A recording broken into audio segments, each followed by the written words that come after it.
কথাগুলো আমার মা বোনদের জন্য বিষয়টা এমন যে একটা পুরুষ যদি তার স্ত্রী এবং তার বাবা মাকে যদি খাওয়াইতে বা ভরণ পোষণ দিতে পারে, তাহলে একটা স্ত্রীর বা একটা মহিলার কি সমস্যা হয় ছেলের বাবা মার সাথে থাকার কি সমস্যা হয়?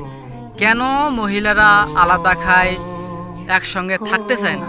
এই প্রশ্নটা আমার সব মহিলা মা বোনদের জন্য, যে কেন একটা পুরুষ ভরণ পোষণ দেওয়ার পরও কেন একটা মেয়ে তার বাবা মার সাথে থাকতে চায় না?